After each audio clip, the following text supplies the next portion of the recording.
We're live from New Delhi. You're watching DD India News, India's voice to the world. I'm Lipakshi Khurana. Coming up in the next hour. India slams Pakistan at UNGA over child rights violations and exporting terror. Member of Parliament Nishikant Dubey hails Operation Sindoor as a response to cross-border terror.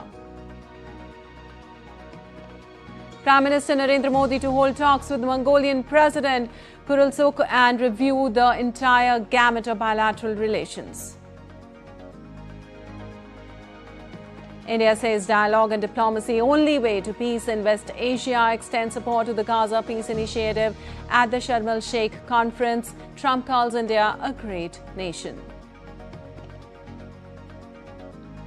Hostages and prisoners reunite with their families as US President Trump steers the Gaza ceasefire deal. Says the deal opens doors to rebuilding. Joe Biden lauds Trump's efforts. United Nations troop contributing countries chiefs conclave to begin in New Delhi today. Indian Army to host senior military leadership from 32 nations. And China begins collecting special port fees from US-owned operated built of flagged vessels, exempts Chinese-built ships. US also to implement new port entry service fees.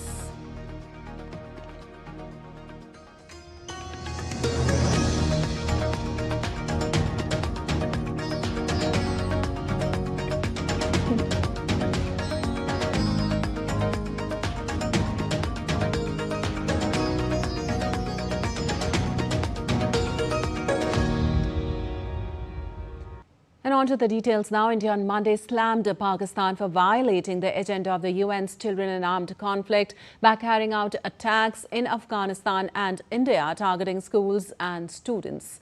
Delivering India's statement on promotion and protection of rights of children, BJP leader Nishikant Dubey described Pakistan as one of the worst violators of the UN's Children in Armed Conflict agenda and pointed out serious issues not just within Pakistan but also in neighbouring regions.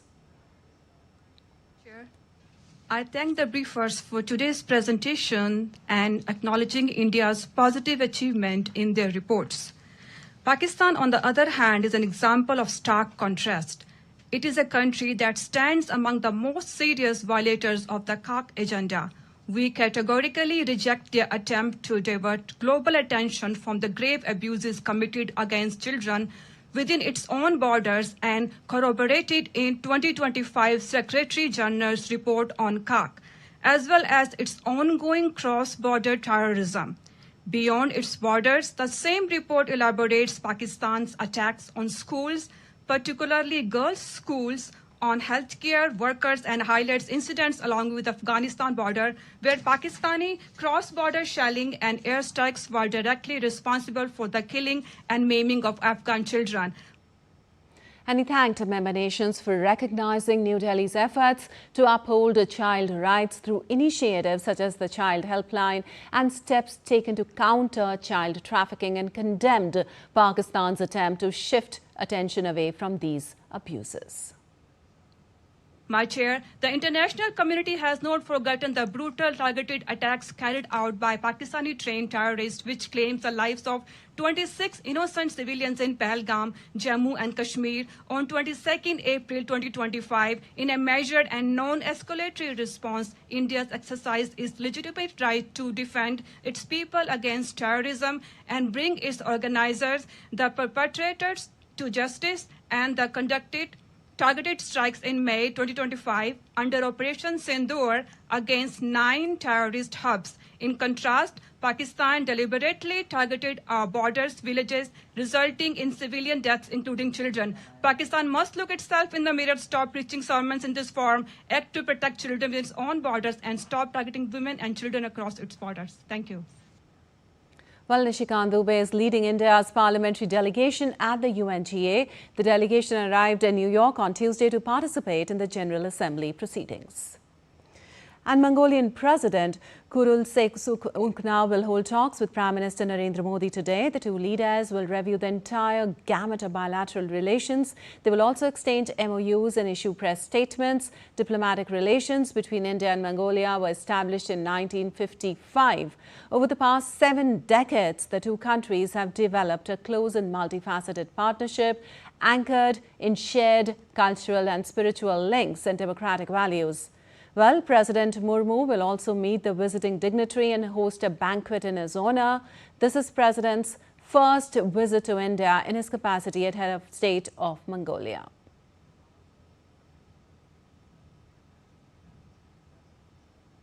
And India's Jayanti Jha joins us from the newsroom on this. Well, Jayanti, what all can we expect from today's talks between President Ukhna and Prime Minister Modi, especially in sectors like energy, defense or technology?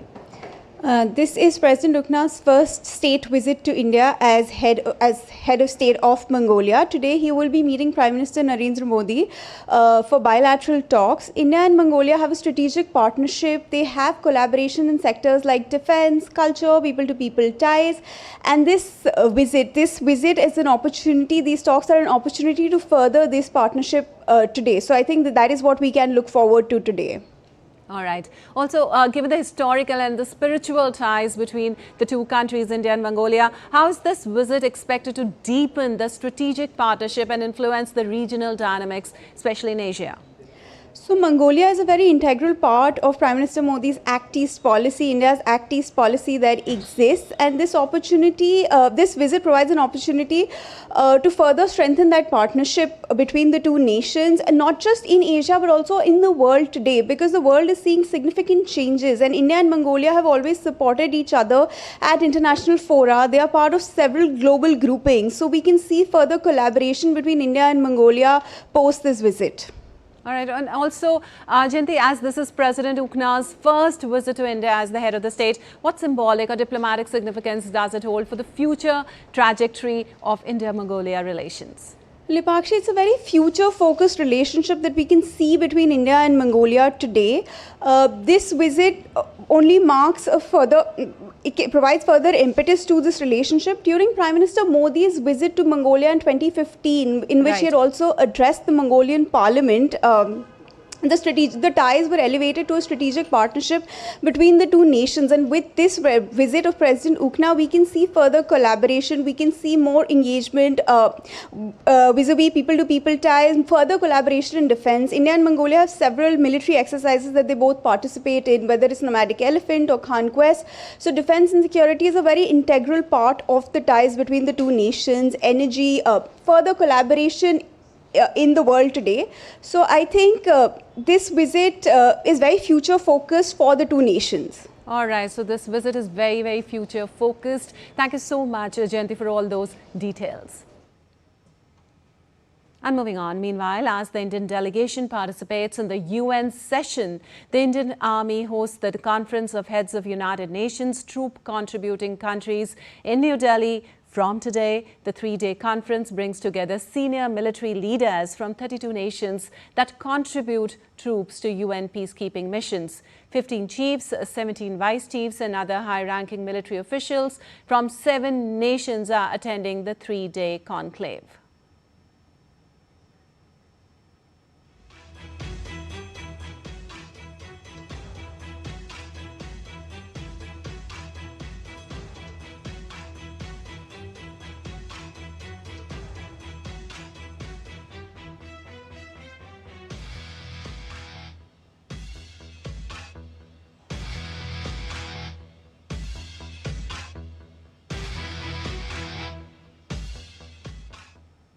Well, the Indian Army is hosting the United Nations Troop Contributing Countries Chiefs Conclave in New Delhi, bringing together military leaders and representatives from over 30 nations to discuss the future of global peacekeeping. Chief of the Army Staff, General Upendra Dwivedi, welcomed the participants and reflected on India's deep-rooted legacy in UN peacekeeping from Korea to Congo, with involvement in 51 missions to date. Well, he described his own 1993 deployment as a proud moment, adding that only a soldier can effectively carry out peacekeeping. A peacekeeper, apart from being a security provider, is a diplomat, a technology enthusiast, a nation builder in far-flung areas, and also maybe the only media for flow of information in conflict zones. The blue helmet, or caste blue, can in fact be called the glue that binds a mission and facilitates the functioning of the other organs of United Nations as also the NGOs.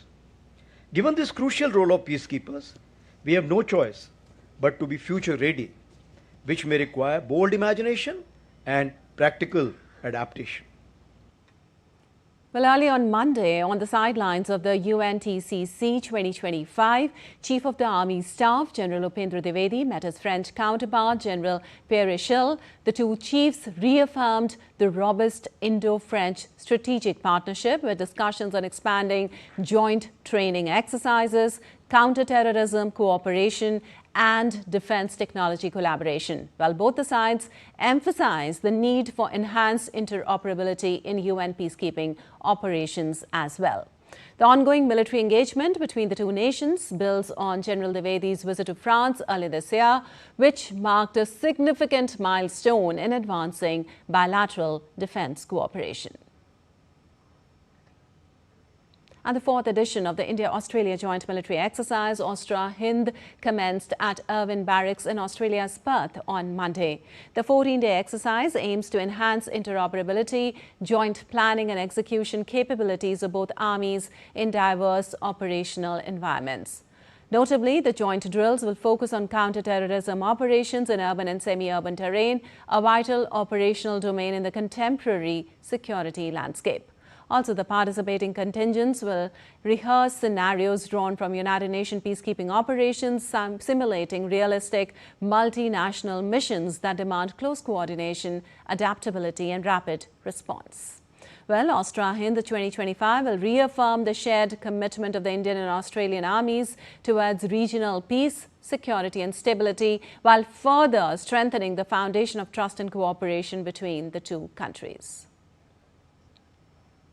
And in a step towards making air travel more affordable and predictable for the passengers, especially during the festival season, Civil Aviation Minister Ram Mohan Naidu Kinjarapu on Monday launched Fare Se Fursat, or the One Route, One Fare, a first-of-its-kind fixed airfare scheme introduced by government-owned regional carrier Alliance Air. Under this scheme, Alliance Air will offer a single fixed fare that remains constant regardless of the booking date, even on the day of the departure.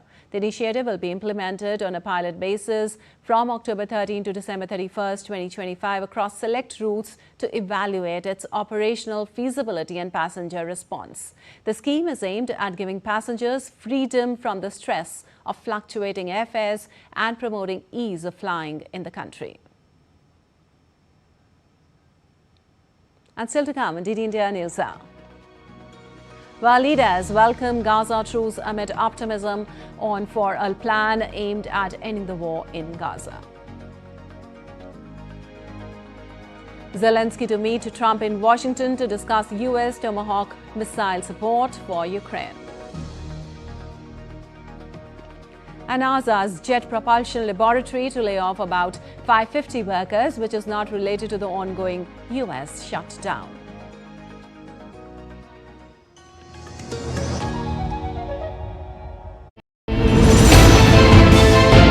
Geopolitics and trade deals.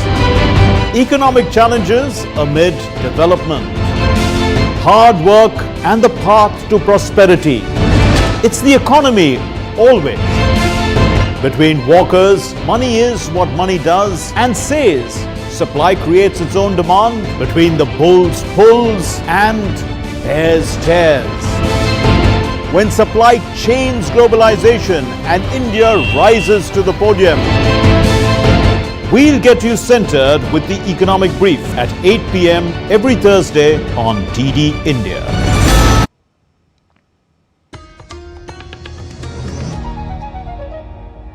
Welcome back. You're watching DD India News. I'm Lipakshi Kuran, and moving on. US President Donald Trump has hailed his friendship with India as he addressed the world leaders at a summit in Egypt held shortly after the hostage prisoner swap under the Gaza ceasefire commenced. He also praised Prime Minister Narendra Modi, saying he's a very good friend. India is a great country with a very good friend of mine at the top, and he's just done a fantastic job. Well, Trump's comments follow a recent phone call between him and Prime Minister Modi, during which Prime Minister Modi congratulated the US President on the success of the Gaza peace plan. PM Modi also discussed progress in the trade negotiations. Meanwhile, India's Minister of State for External Affairs, Kirti Vardhan Singh, attended the Gaza Peace Summit at Sharm el-Sheikh, co-hosted by US President Trump and Egyptian President al-Sisi. According to a statement issued by External Affairs Ministry, India welcomes the signing of the landmark peace agreement between Israel and Hamas. Further, India hopes that this will lead to lasting peace in the region, which India will always support. It added that this is a reflection of India's long-standing commitment to dialogue and diplomacy, saying this is also in line with India's long-standing support for a negotiated two-state solution. Kirti Vardhan Singh attended the summit as special representative of Prime Minister Narendra Modi. Well, earlier, Prime Minister Narendra Modi too welcomed the release of all Israeli hostages by Hamas after more than 2 years in captivity. PM Modi wrote on social media platform X, and I quote, "We welcome the release of all hostages after over 2 years of captivity. Their freedom stands as a tribute to the courage of their families, the unwavering peace efforts of President Trump, and the strong resolve of Prime Minister Netanyahu. We support President Trump's sincere efforts to bring peace to the region."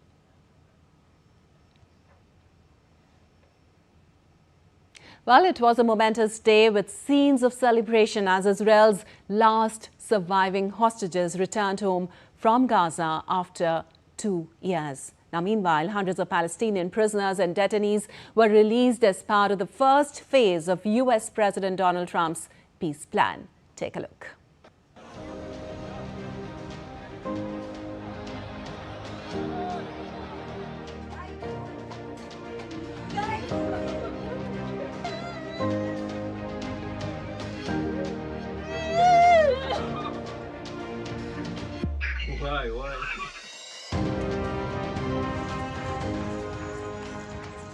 For some, it is a moment that has taken a long time to come. For many, it's a moment they were waiting for.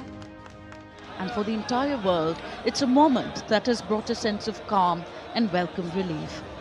Tears, cheers, and tightly held embraces, Israel's last surviving hostages have come home after 2 harrowing years in Gaza captivity. The release of hostages took place in stages. They were released in 2 groups, one group of 7 and a group of 13.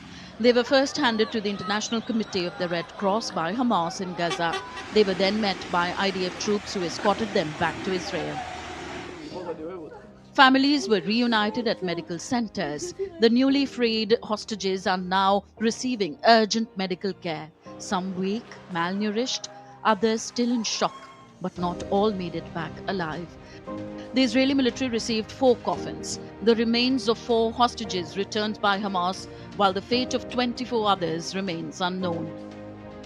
And across the divide, another kind of homecoming. In Gaza and the West Bank, joy echoed through the streets, over 1,900 Palestinian prisoners and detainees freed. Many unanswered questions, and a nation unsure if this fragile calm is the beginning of lasting peace or just another pause in a painful cycle. The bottom line is this really a peace deal, or is this only a hostage release deal plus a temporary ceasefire? It's still unclear, but I'm fearful that it's more the latter than the former. But even in celebrations, questions linger about what happens next and whether or not the plan really will be a path to lasting peace. In Hostages Square, a clock keeping the count of amount of days the hostages have been in Gaza is still ticking. Bureau Report, DD India. And DD India's Tanvi Taneja joins us from the newsroom for more. Well, Tanvi, after yesterday's release of the hostages and the peace summit, the big question now is that who governs Gaza now, and what are the hurdles that still remain in the future governance of Gaza? Yes, Lipakshi. Of course, the Palestinian Authority wants the full control of Gaza, but the road to recovery for Gaza remains long. Well, the entire Gaza Strip has been rattled by a humanitarian crisis. Aid supplies need to be rushed in, medical supplies, so that recovery takes a full circle there. As per estimates of the Gaza Health Ministry, nearly 68,000 people have been killed in this 2-year-old war, an estimate which the UN considers credible. So a lot of sticking points, a lot of negotiations need to be worked out. First is Hamas's the second phase of the deal has Hamas to lay down arms, so that is a sticking point for sure. Then Israel's failure to pledge complete withdrawal from Gaza. Yesterday, when Donald Trump made his hour-long speech at the Knesset and he was departing for Cairo, a cautious statement was released from Netanyahu's office that the Gaza campaign is not over. So Hamas's spokesman has asked Donald Trump and the Western regional players, Western Asia regional players in this conflict to monitor the conduct of Israel so that this war does not start again. Another sticking point is of the West Bank. Palestinians envision West Bank as part of their territory, but of late Jewish settlements, Israel has allowed Jewish settlements to prosper in that area, leaving little land for Palestinians and cutting off the two cities from each other. So a lot depends on the second phase of the deal where Hamas lays down arms and the road to recovery actually starts. Now, a part of the 20-point plan proposed by Donald Trump that was announced in late September is the Gaza Peace Board. Now, this Gaza Peace Board will be an institutional body that will govern Gaza until the administration is given to the Palestinian Authority. This board is being said to be chaired by Donald Trump, and it will have its head in former UK Prime Minister Tony Blair. We don't have a confirmation of that, but Tony Blair is being reported to be leading this group, and there will be, of course, regional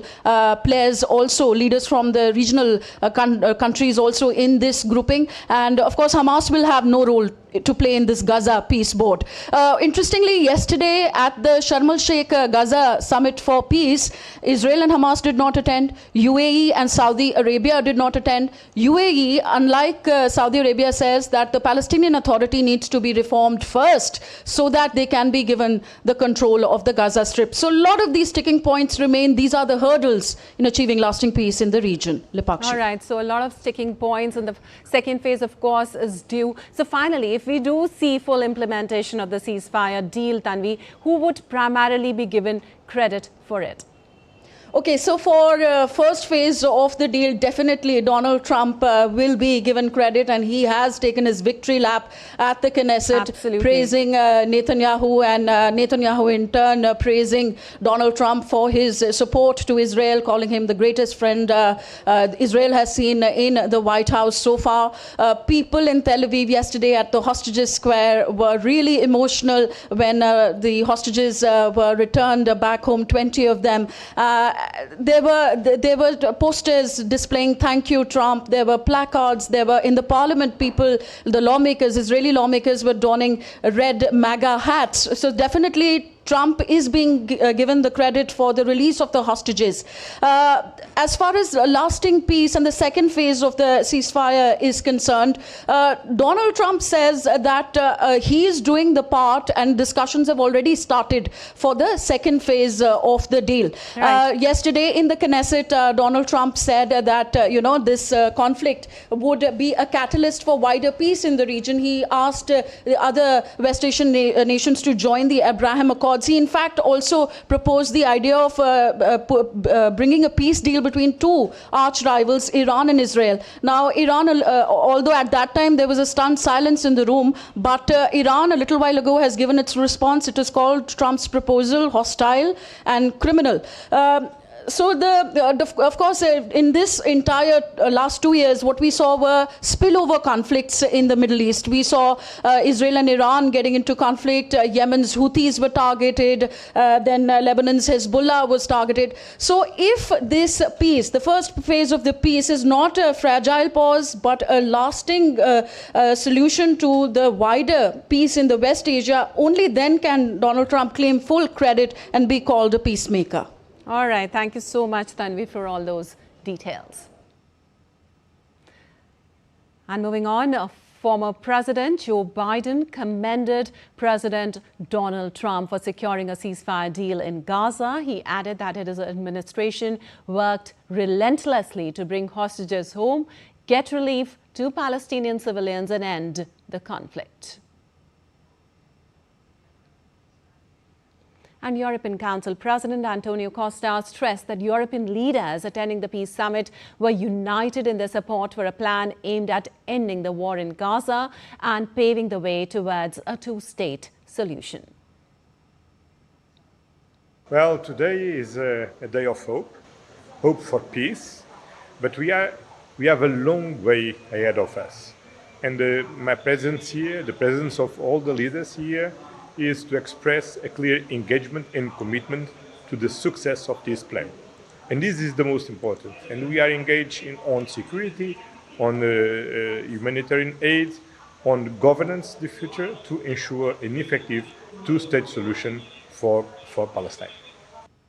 Well, French President Emmanuel Macron welcomed Monday's Gaza Peace Summit in Egypt as a decisive milestone, but said many steps lay ahead to achieving a lasting peace in the region.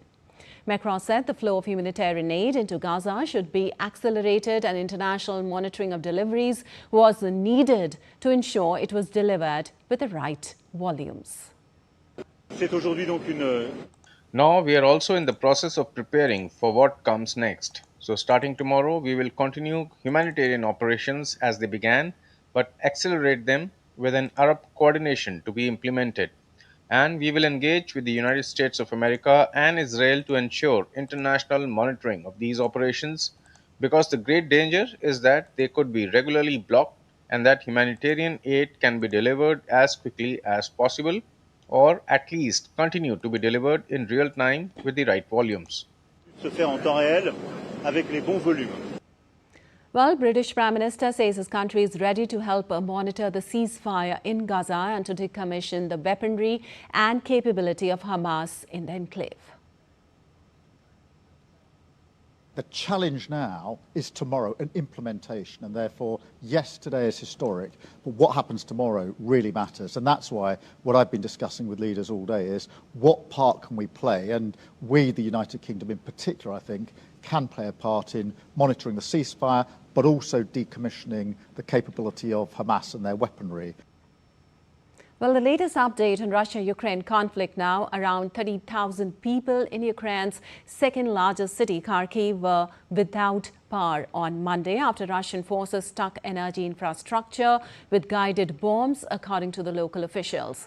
Now, taking to the local social media account, regional governor Oleh Sinehubov said Russian forces had targeted the Nemyshilyansky and Slovetsky districts in the southeast of the city and Shevchenkivsky district in the north. While Kharkiv Mayor Ihor Terekov said that power lines and a hospital had been damaged and that 4 people had been injured, predominantly by flying shards of glass. Earlier, an attack on the capital Kyiv and other large cities left more than 1 million homes and businesses without power and also disrupted water supplies. Meanwhile, Russian Defense Ministry claimed on Monday that its forces had captured 2 more small villages, one in the eastern Donetsk region and one near Kupiansk in the Kharkiv region. Well, Ukrainian President Volodymyr Zelensky said on Monday that he would meet U.S. President Donald Trump in Washington on Friday. During a press conference with the EU's top diplomat Kaja Kallas, Zelensky said that he had shared with Trump a vision of how many U.S. Tomahawk missiles Ukraine needs for its conflict effort against Russia, and that the 2 leaders would discuss further details on the matter on Friday. While Trump has said he's considering sending Tomahawks to Ukraine, though he has also said he might talk to Russian President Vladimir Putin about it. I hope that I will have possibility to come to Washington and have a meeting on Friday with President. The main topic is air defense, and also I will have a meeting with energy companies. I needed that was a proposition from President, and yes, and I will have meeting with some companies because there are some needs what we need now because of different format of attacks, even not those attacks which Russia already did. Yes, but we have to prepare in any case. Well, U.S. President Donald Trump on Monday reiterated his belief that Turkish President Tayyip Erdogan could play a pivotal role in ending the conflict between Russia and Ukraine. Erdogan can. He's respected by Russia. Ukraine I can't tell you about, but he is respected by Putin. And he's a friend of mine, you can see. Why? I get along with the tough ones. I don't get along with the weak ones. I get along with the tough ones. I don't know what that is, but Erdogan's been great with me. When NATO has a problem with Erdogan, which they often do, they call me to talk to him. And I've never failed in working it out immediately. Is that right? Well, time now for a short break. We'll be back in a while.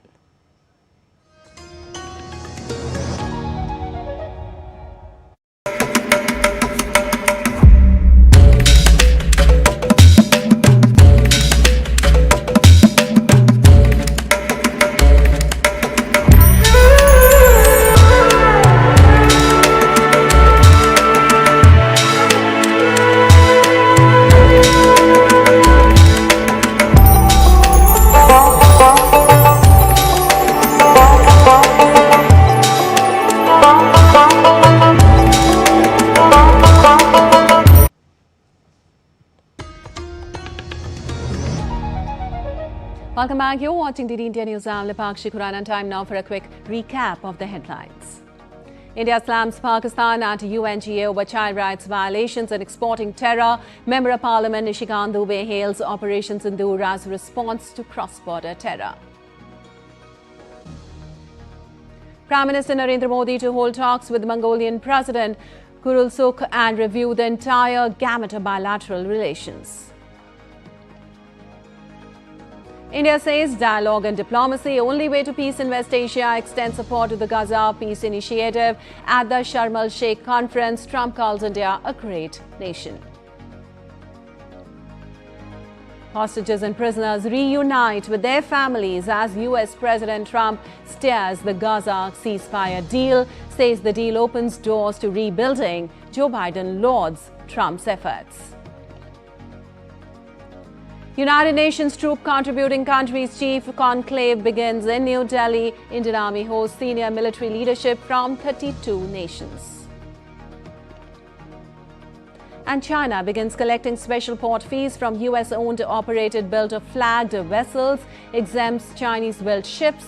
US also to implement new port entry service fees. And moving on, China's Ministry of Transport announced that starting 14th of October, special port charges will apply to United States vessels at the Chinese ports. Now, this measure responds to the U.S. port service fees effective the same day, targeting Chinese-owned, operated, flagged or built ships following a Section 301 investigation by the United States Trade Representative into China's maritime, logistics and shipbuilding sectors. Also earlier this year, President Donald Trump's administration announced plans to levy the fees on China-linked ships to loosen that country's grip on the global maritime industry and bolster U.S. shipbuilding. Also, in a reprisal against China curbing exports of critical minerals, Trump on Friday threatened to slap additional 100% tariffs on goods from China and put new export controls on any and all critical software by November 1st. And moving on, new tariffs imposed by Donald Trump on imported wood, furniture and kitchen cabinets will come into effect on Tuesday. The move is expected to drive up construction costs and add a further strain on home buyers already facing a tough housing market. Now, the White House stated new tariffs aim to strengthen U.S. industries and safeguard national security, expanding on the sector-specific tariff Trump has introduced since returning to office. Now, the latest salvo features a 10% tariff on imports of software lumber, while duties on certain upholstered furniture and kitchen cabinets start at 25%. Starting January 1st, tariffs will rise to 30% on imported upholstered furniture and 50% on kitchen cabinets and vanities. However, wood products from the UK, EU and Japan will face lower caps due to agreements with the Trump administration.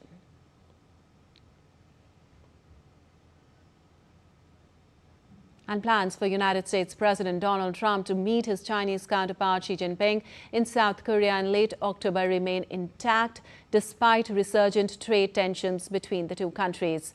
U.S. Treasury Secretary Scott Bessent said on Monday that there were substantial communications between the two sides over the weekend and more meetings were expected. Bessent said the U.S. would also meet with Chinese officials who are attending the IMF World Bank annual meetings in Washington this week. The comments came after Trump announced an additional 100% tariff on Chinese goods set to take effect on November 1st. This follows China's announcement on Thursday that it would expand its rare earths export controls.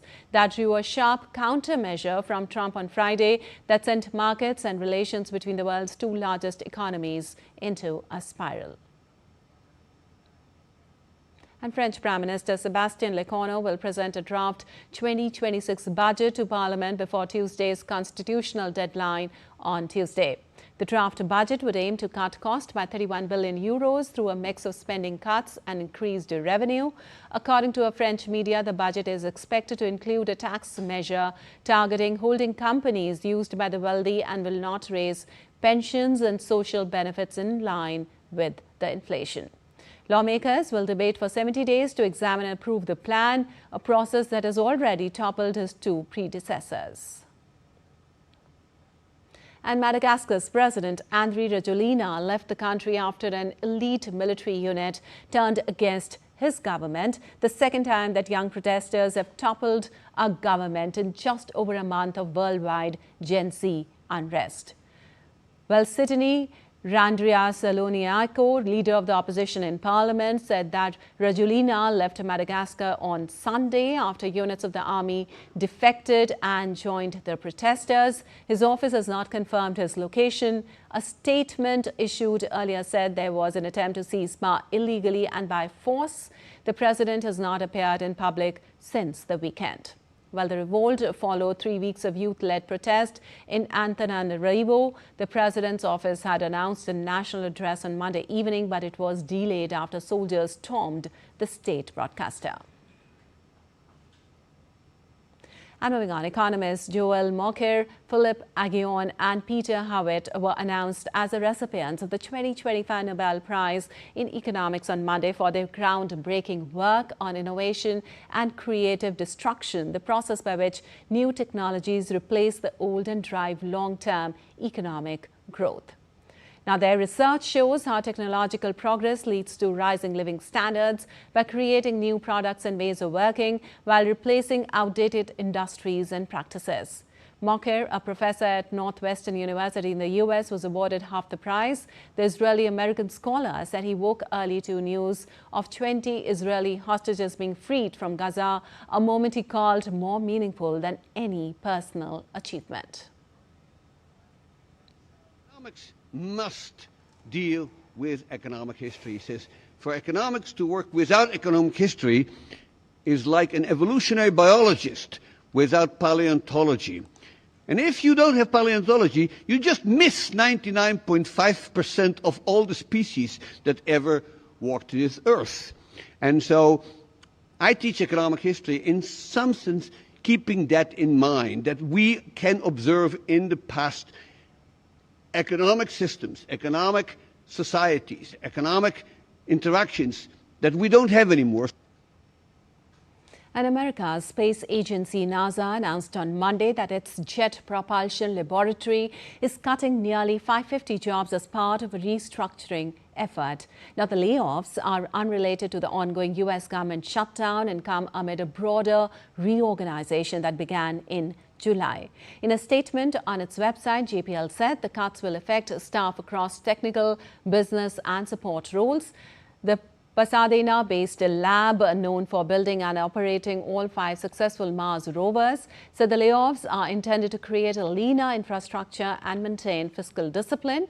Director Dave Gallagher called the move essential for securing the lab's future and sharpening its focus on core technical strengths. Also, employees will be informed of their status on Tuesday. JPL employs around 5,500 staff and subcontractors at its 168-acre site in the foothills of California's San Gabriel Mountains. And delegates from 67 countries convened in Brazil's capital on Monday for the opening of the pre-COP30, a key preparatory meeting ahead of the United Nations Climate Summit. The event was inaugurated by Brazil's Vice President, Geraldo Alckmin, who outlined the country's priorities for its presidency of COP30. The Brazilian presidency of COP30 proposed 3 central goals for the Belém conference. First, to strengthen multilateralism and the climate change policies within the United Nations Framework Convention. Second, to connect the climate policies with the real lives of people.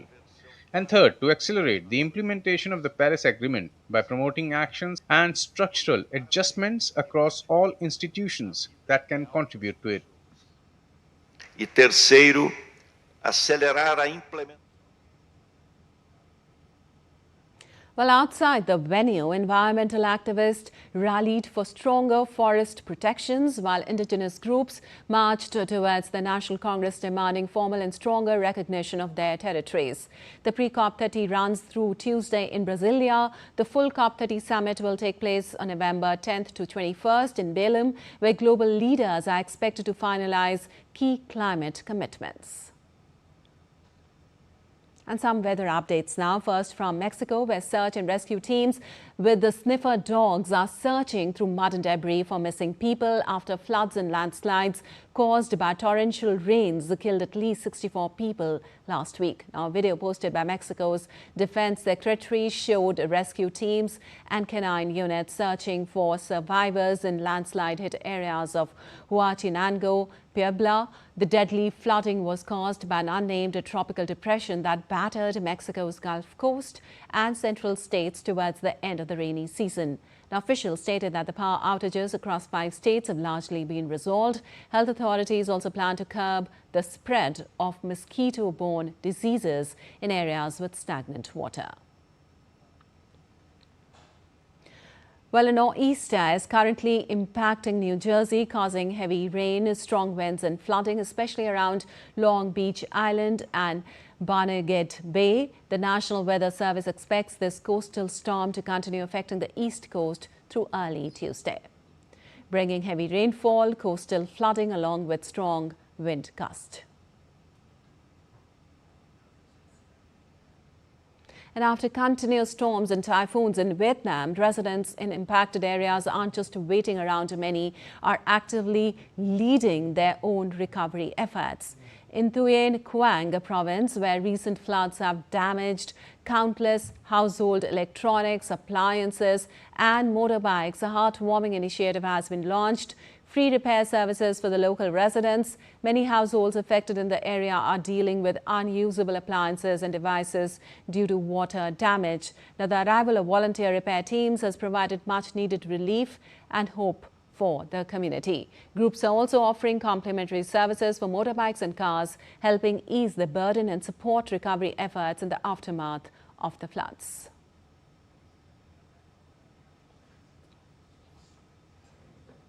And still to come on DD India News. Gold hits record high on safe haven rush, breaks $4,100 to hit high on trade. And India beats West Indies by 7 wickets in the second test in New Delhi. And we also get you visuals of Israeli hostages and Palestinian prisoners reuniting with their respective families. Emotions running high amid feelings of relief.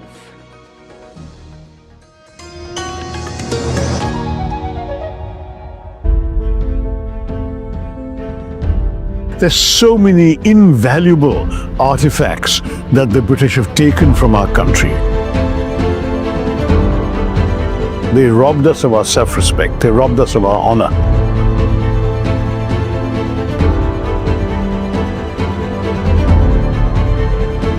Loot was never innocent. It was painful. The word loot, that was stolen from India too.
Welcome back. You're watching DD India News. I'm Lipakshi Khurana. On to some business news now. Gold prices climbed to a record high on Tuesday as renewed US-China trade tensions exacerbated broader uncertainty, with silver also reaching an all-time peak. Now, the spot gold was up by 0.4% at $4,124.79 per ounce as of 0029 GMT after having hit an all-time high of $4,131.52 earlier in session. Safe haven gold has surged 57% year-to-date, surpassing the crucial $4,100 milestone for the first time on Monday, bolstered by geopolitical and economic uncertainties, rate cut expectations and strong central bank buying. Now, spot silver also rose by 3.1% to $51.82, touching a record high of $52.12 earlier in the session, buoyed by the same factors supporting gold and spot market tightness.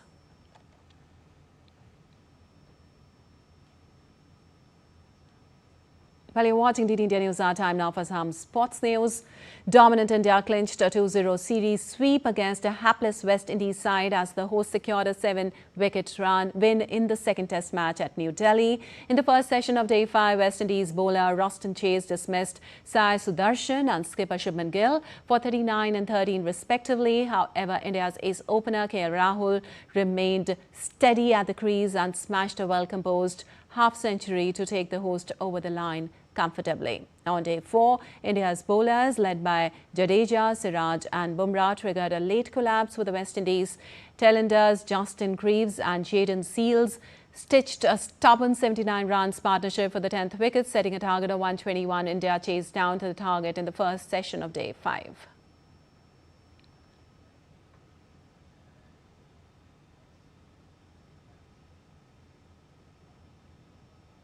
And DD India's Narayan Singh now joins us for more on this. Well, Narayan, how significant was the 10th wicket partnership between Greaves and Seals in delaying India's victory push? And what do we make out of India's bowling depth on the flatter pitches with this match?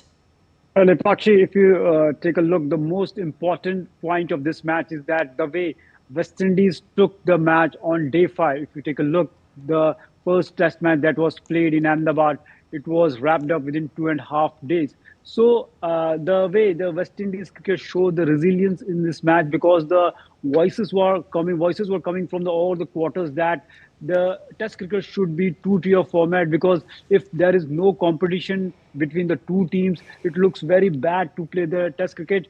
And the way they fought back, the way they just reassembled themselves, the way they took the match on Day 5, definitely it's a good thing for the cricket, especially the way their top order batsman John Campbell, he scored his maiden century in the 50 innings in the Test cricket, just to put a resistance on the India's bowling attack. And after that, the way Their second batter also scored a century, and we can say that it was their highest partnership this year in the Test cricket. It shows that the West Indies players, West Indies cricket has the potential, but they need to rediscover themselves, because if we want to keep Test cricket alive, because with the advent of the T20 format, other shorter format, and the T20 leagues all around the world, there is a threat on the Test cricket. But when there is a good competition in the Test cricket, definitely people goes and watch the match. If you take a look, the previous India series against England, the 5-match series, which went down the wire, and the last Test match we saw,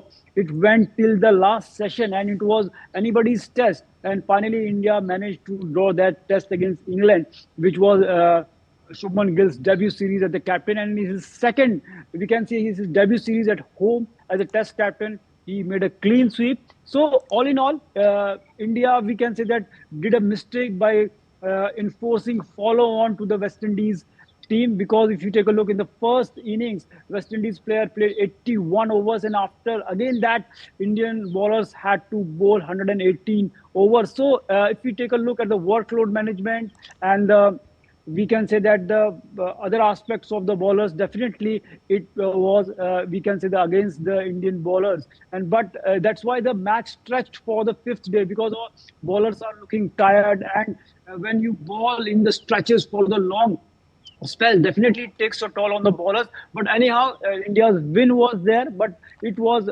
on the 4th day or the 5th day. We were just waiting for that, and somehow it went on the 5th day, and within, we can say that 1 hour India won that match. It was on expected line, and most importantly, the thing is that here it is good for the West Indies cricket. We know that they were struggling, and especially if you take a look in the other aspect of the game, the greats of the this game, the Test format, the West Indies, they have dominated the cricket for the 2 decades, and somehow with this inning, they showed that something is there in their talent, but they need to do the things at the right level and execute the planning what have they had planned on the field, and that's why we can say that they will. This inning will definitely help them to take the West Indies cricket forward. All right. Also, Narayan, given India's dominant position, needing just 58 runs on day 5, what do you think has been the key difference between the two sides over the course of the series? If you take a look between the two teams, there is a big gulf in the quality, the class, and the skill of the cricket. If you take a look, the Indian cricketer right now, their opener Yashasvi Jaiswal is one of the best batters in the world. The 150 plus score he has scored in the first innings, and in the 7 centuries he scored so far, it was his 5th 150 plus scores. And talking about after that, Shubman Gill, the way he is playing, the way he's captaining the team, and the burden of captaincy is not impacting his batting. This is a big thing. And apart from these two players, if you take a look, Sai Sudarshan also showed his glimpses. He scored 87 runs in the first inning. It shows that India has immense class in their batting, in their bowling. If you take a KL Rahul, again, he is coming to the forefront, always there to help Team India. And in bowling, Siraj is exceptional. If you take over Bumrah, some fitness issues are there, but Bumrah is still one of the fantastic bowlers. So there is a big gulf. West Indies need to learn this from the Indian cricket, especially if you take a look overall, the West Indies board should learn from the BCCI how to manage the player, how to handle the players. That's the key difference, because if you take a look, if you want to take your cricket forward, your board should protect your players. If you take a look, West Indies, they are not, we can say, certain, their key players are not certain about their place in the team. They are not getting enough financial benefits. If you will take care of your players, if you will just nurture them, definitely they will just return that thing with the performance. And especially Indian players are doing that thing only. They are playing their best cricket. They are dominating the world cricket. If you talk about the limited over cricket, they won the T20 World Cup. They won the Champions Trophy. They won the Asia Cup. Also, they finished runner-up in the ODI World Cup, where they lost to Australia in the final.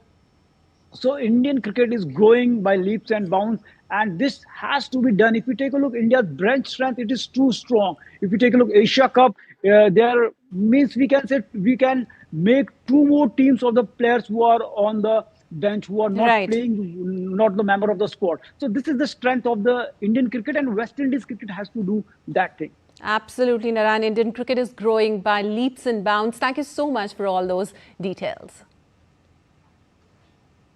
And moving on, Australia will miss the services of leg spinner Adam Zampa and wicketkeeper Josh English.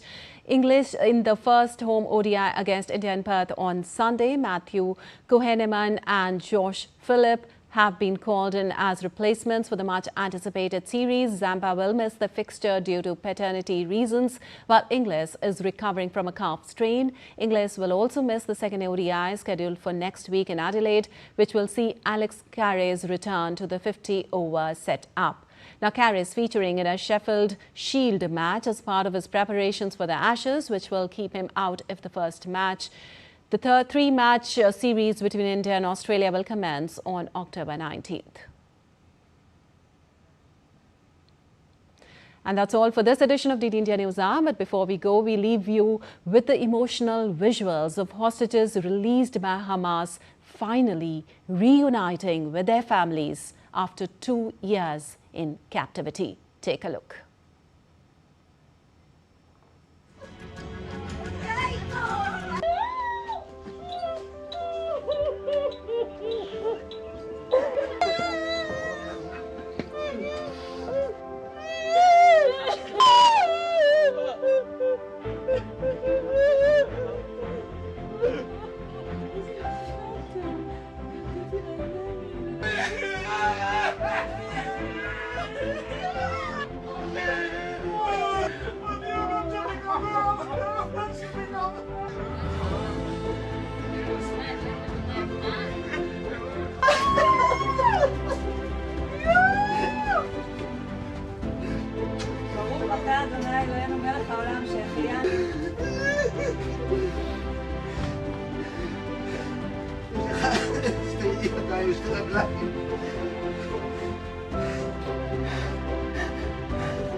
Well, an extremely important day yesterday when the captives met with their families, reunited with the families. That's all for this edition of DD India News Hour, but let us know your thoughts on the news of the day. For those on the go, you can get all the latest news and updates from India and across the world on the DD India mobile app. The app is available on both Android and iOS platforms. Scan the QR code on the screen to download now. We'll be back with more news as it breaks here on DD India. I'm Lipakshi Khurana from all of us here in Delhi. Thanks for watching DD India News Hour.